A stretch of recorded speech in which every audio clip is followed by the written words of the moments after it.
بسم اللہ الرحمن الرحیم۔ آج ہم ڈسکس کریں گے کاگنیٹیوزم تھیوری۔ یہ تھیوری ہمارے مینٹل پروسیس پہ فوکس دیتی ہے۔ تو اب سب سے پہلے ہم جانیں گے کہ مینٹل پروسیس ہے کیا۔ مینٹل پروسیس یہ ہے کہ ہمارے انڈیویجول کے اندر، اس کے ذہن کے اندر جو پروسیس ہوتا ہے، مثال کے طور پر اس کا perception, attention, memory, problem solving and decision making, تو اس کو ہم مینٹل پروسیس کہتے ہیں۔ اچھا، جو کی پوائنٹس ہے جو یہ تھیوری اس پہ فوکس دیتی ہے، اس میں سب سے پہلے انفارمیشن پروسیس ہے۔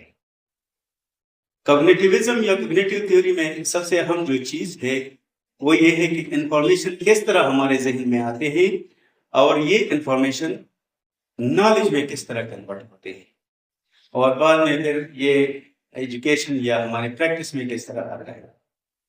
تو انفارمیشن جب آتے ہیں تو یہ مطلب ایک فائل کی شکل میں نہیں آتے، یا ایک مطلب ایک ایسی چیز کے بارے میں جس طرح ہم کہہ سکتے ہیں کہ یہ پہلے سے ارینج میتھڈ میں آ رہے ہیں، تو اس طرح نہیں ہوتا۔ جس طرح ہم بازار میں جاتے ہیں نا، مختلف سودا سنت وغیرہ خریدتے ہیں، مثال کے طور پر نمک خرید لیا، چینی لے لی، چائے کی پتی لے لی، سبزی لے لی، تو جب کچن میں جاتے ہیں تو ہر چیز کا اپنا ایک کھانا ہوتا ہے، ایک جگہ ہوتی ہے، اس میں ہم رکھ دیتے ہیں۔ اسی طرح ہمارے ذہن میں مختلف فولڈرز ہوتے ہیں۔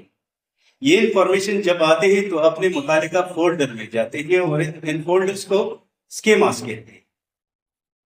تو انفارمیشن ارینج شکل میں نہیں ہوتے ہیں، جب آتے ہیں تو یہ اس وقت تک انفارمیشن رہتے ہیں جب تک یہ ارینج نہ ہو۔ جب ارینج ہو جائے تو اس کو پھر نالج کہتے ہیں۔ مثال کے طور پر انفارمیشن آ گئی تو یہ اسکیماز میں کنورٹ ہوتے ہیں۔ اسکیماز کیا ہوتے ہیں کہ مختلف نوع کے انفارمیشن یہ کیٹیگرائز کرتے ہیں، کیٹیگریز میں ڈیوائڈ کرتے ہیں، اور ہمارے ذہن میں پہلے سے جو انفارمیشن ہوتی ہے اپنی اپنی کیٹیگری میں، یعنی اپنی اپنی فائل میں یہ انفارمیشن چلی جاتی ہے۔ جب وہاں چلی جاتی ہے تو یہ میموری کا حصہ بنتا ہے۔ جب بھی ہمیں ضرورت پڑتی ہے تو ہم انفارمیشن کو ریٹریو کرتے ہیں، واپس اس کو لاتے ہیں، واپس یاد کراتے ہیں۔ تو اسی طرح یہ اپنے فائل میں چلے جاتے ہیں، ان فائل کو ہم کہتے ہیں اسکیماز۔ اچھا، یہ جب اسکیماز میں چلے جاتے ہیں تو یہ کس طرح یہ انفارمیشن اپنی ہی نوع کے فائل میں چلے جاتے ہیں۔ یہ جب جاتے ہیں تو دو قسم کی چیزیں بن کے جاتی ہے، ایک کو ہم کہتے ہیں اسیمیلیشن، ایک کو کہتے ہیں اکموڈیشن۔ مثال کے طور پہ اگر ہم بچے کو سکھائے کہ یہ ڈاگی ہے، کتے کا بچہ ہے، اگر وہ پھر کتا دیکھے گا تو اس ڈاگی کے نسبت سے وہ تصور کرے گا کہ یہ میری ڈاگی سے بڑا ہے، لیکن وہی چیز ہے۔ تو جب کتے کا نام سنے گا تو اس کے ذہن میں اس کا ریلیشن شپ بنے گا، باقی چیز ایک ہی ہے، ایک چھوٹا ہے ایک بڑا ہے، اس کے ذہن میں یہ اسیمیلیٹ ہو جاتا ہے۔ اچھا، اگر اس بچے کو ہم نے ڈاگی سکھا دی مگر یہ گائے کا بچہ دیکھتا ہے، بھینس کا بچہ یا بھینس دیکھتا ہے، تو اس کی شکل اس طرح نہیں ہے، لیکن اس کی کچھ خصوصیات ہیں جو طرح ہے، مطلب یہ چار پیروں پہ کھڑا ہے، یہ بھی جانور ہے، تو اس کی جو اس پہلے سے انفارمیشن کی نسبت جو نئی انفارمیشن آ جاتی ہے، جو اس میں اکموڈیٹ ہو جاتی ہے، اس کو ہم اکموڈیشن کہتے ہیں۔ تو انفارمیشن آتے ہیں اسیمیلیشن اور اکموڈیشن کے تھرو، یہ اسکیماز بن جاتے ہیں، اور اسکیماز متعلقہ فائل میں چلے جاتے ہیں، تو یہ میموری کا حصہ بنتا ہے، اور جب ہمیں ضرورت پڑتی ہے تو یہ ہم واپس اس کو ریٹریو کرتے ہیں اور اس کو استعمال کرتے ہیں۔ تو یہ سارا جو ہے نا، یہ مینٹل پروسیس بن جاتا ہے۔ Construction of meaning through interpretation and experience, دوسری خصوصیت اس کی یہ ہے کہ ہم جب کسی چیز کو کنسٹرکشن آف میننگ، ہم میننگ لیتے ہیں کسی چیز سے، تو وہ اپنی انٹرپریٹیشن اور ایکسپیرئنس کے ذریعے لیتے ہیں۔ مثال کے طور پہ اگر کوئی کہے کہ فلاں ڈاکٹر ہے، وہ بہت اچھا ڈاکٹر ہے، اور میں نے علاج کرایا ہے تو میں ایک ہفتے کے اندر اندر مجھے صحت مل گئی، میں ٹھیک ہو گیا، لیکن جس بندے سے آپ یہ بات کر رہے ہیں اس کا ایکسپیرئنس کچھ اور رہا ہے۔ وہ اس ڈاکٹر کے پاس گیا تھا تو فیس کے مسئلے پہ اس کو شکایت ہے، اور یہ ان دوائی سے ٹھیک نہیں، اس کو شکایت ہے، تو اس کا پرسپشن الگ بن گیا ہے۔ تو وہ کہے گا کہ نہیں یار آپ غلطی پہ ہو، آپ اپنی ایکسپیرینس کے بنیاد پہ کہیں گے کہ نہیں میں ٹھیک ہوں۔ تو جو بھی ہم نالج کنسٹرکٹ کرتے ہیں وہ ہم اپنی ایکسپیرینس کے بیس پہ کرتے ہیں اور اپنی ہی انٹرپریٹیشن پہ کرتے ہیں۔ مطلب ہم کسی چیز کو کس طرح انٹرپریٹ کرتے ہیں۔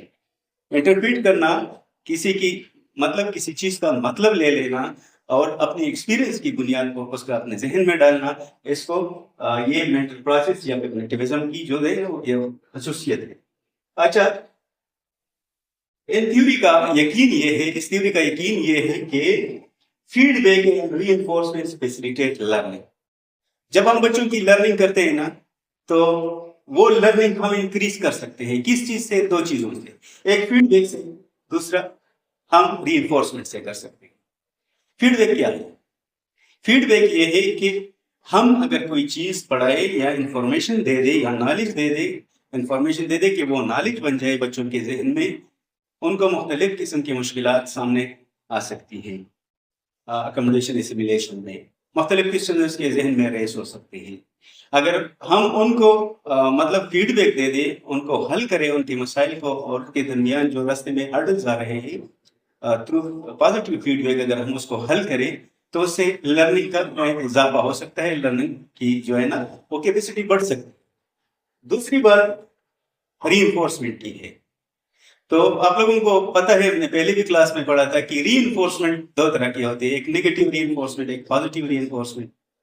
تو نیگیٹو ری انفورسمنٹ تو یہ ہے کہ اگر آپ کسی سے مطلب ایک انعام ہے آپ اس کو رکوا لیں، اس کو نہ دیں، چھٹی ہے اس کو نہ دیں، بریک میں جو کرکٹ کے لیے جاتا ہے اس کو جانے نہ دیا جائے، تو یہ نیگیٹو ری انفورسمنٹ بن گیا۔